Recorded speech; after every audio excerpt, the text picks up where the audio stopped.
Pronto aí? Ótimo. So, I'm gonna speak in Portuguese, so Maria can translate. Então, venerável, pensando sobre essa grande crise na educação mundial e nas mudanças sendo realizadas em diversos países, em mudança de currículos,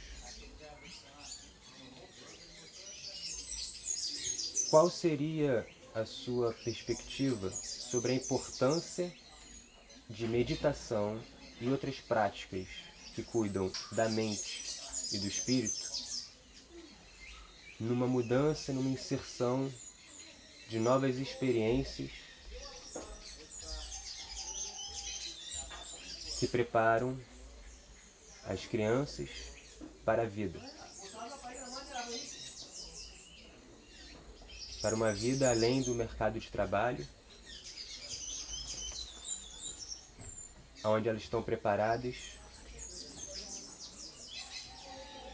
a se inserirem e integrarem no mundo e na sociedade, na natureza.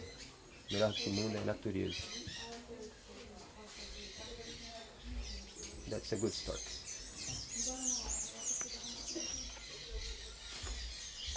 Vénérable, donc dans ce cadre autour de cette crise de l'éducation, la crise de l'éducation mondiale que nous connaissons, avec tous les changements qui arrivent, quelles, selon vous, seraient les perspectives de méditation, d'insérer de la méditation dans l'éducation, ce qui pourrait permettre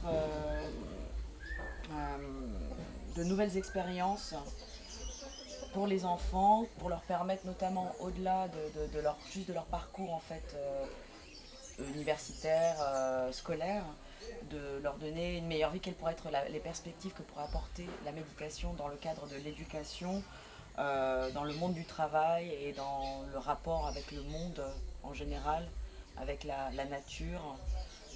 Que pensez-vous de l'insertion de la méditation en fait dans les parcours universitaires, scolaires, voilà.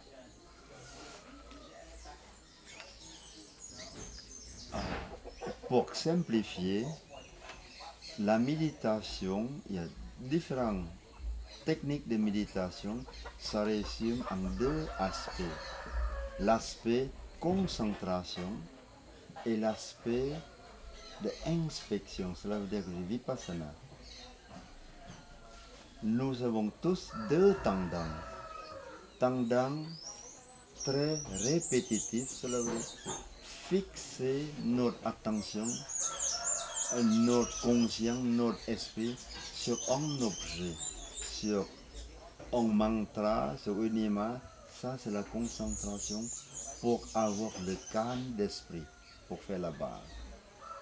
Et puis, le deuxième aspect, c'est l'inspection, ou plutôt introspection, c'est là où comment vous pouvez utiliser votre perception sensorielle et en même temps votre expérience pour refaire le retour sur vous simultanément, voir quelle relation entre vous et le monde autour de vous. Je vais essayer de traduire le premier passage, si vous voulez bien. Parce que le premier passage, c'est la concentration, samatha, et le deuxième passage, c'est le vipassana. Et dans toutes les méditations, dans toutes les traditions, il n'y a que deux. Soit vous développez le pouvoir mental, la concentration, et ça peut produire beaucoup d'effets psychologiques, beaucoup de pouvoir psychique, beaucoup de charismatique, beaucoup de pouvoir, mais ça ne donne pas la sagesse, la connaissance sur soi. Parce que la méditation, c'est se cultiver physiquement, sensoriellement et mentalement pour élever l'esprit au-dessus de tout ce qui nous entoure. Si vous ne pouvez pas, dès le bas âge de l'enfant, vous pouvez attraper au moment que vous êtes à la deuxième ou à l'université, parce que là, vous êtes obligé de développer la diversité. Vous ne pouvez pas brancher que sur la langue, sur ceci, vous êtes obligé d'apprendre beaucoup de choses annexes. C'est exemple pour passer l'examen. Si vous êtes très fort en maths et vous êtes très faible en sciences ou en langue, vous ne passez pas. Donc, vous êtes obligé de compléter les matières que vous n'êtes pas très fort. C'est pour ça, la méditation, c'est le moyen même idéal pour le temps moderne. Je suis moi-même l'exemple parce que je suis polytechnicien. Je vois dès le départ quelles sont les techniques mathématiques, scientifiques peu développées. Mais de l'autre côté, il n'y a pas de culture d'esprit. Il faut retourner à la religion. Mais la religion est aussi en crise maintenant. Personne allait à l'église autant parce que avec toutes les technologies, les gens se libèrent, se sentent être capables de faire la marche, le pas, pour exactement se préparer pour le monde actuel. Mais il faut retourner en arrière. Il y a presque 150 ans, les Américains parlent de IQ, quotient intellectuel.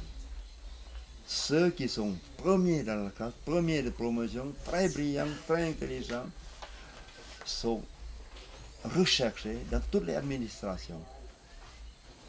Mais ce n'est qu'à l'an 2000, Coleman, un sociologue, il dit non, fais les statistiques.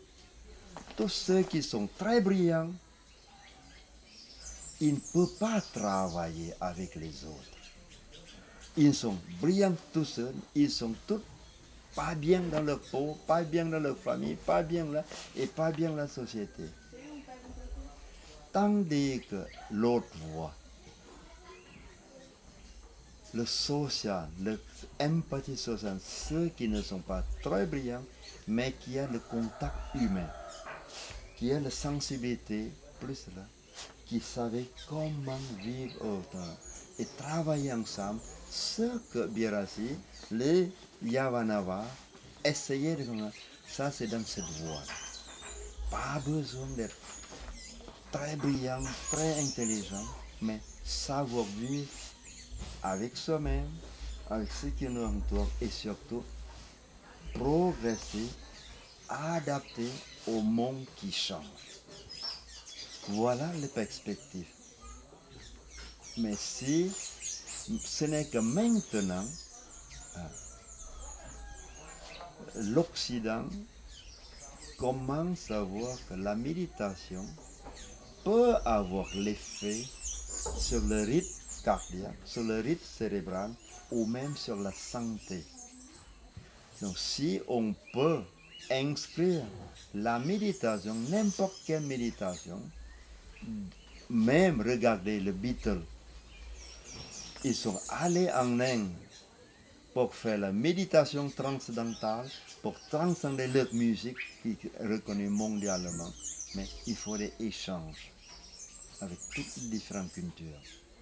Peut-être le modèle de Yavanava ici, dans un coin perdu en Amazon, peut faire beaucoup d'effets, mais il faut que tout ce qui est autour de ces petites forêts amazoniennes laisse vivre et développer l'ancienne tradition des anciens, des ancêtres et les connaissances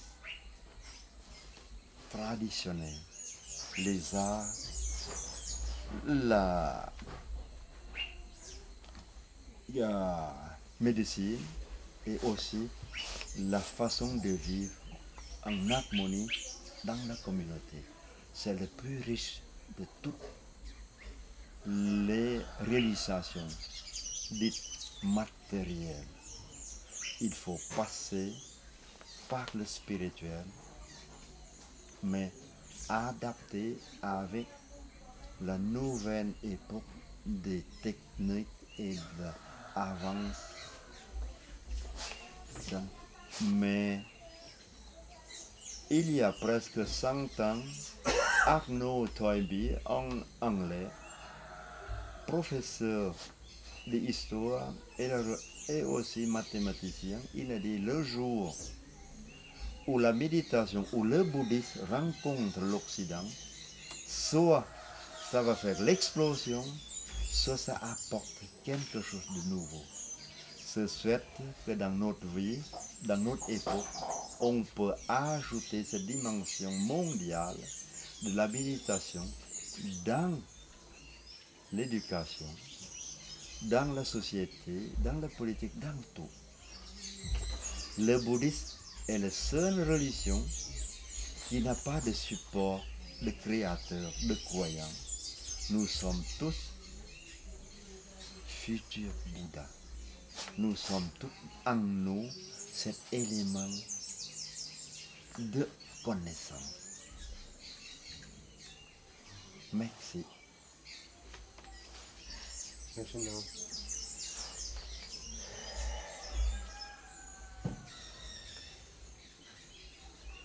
very good.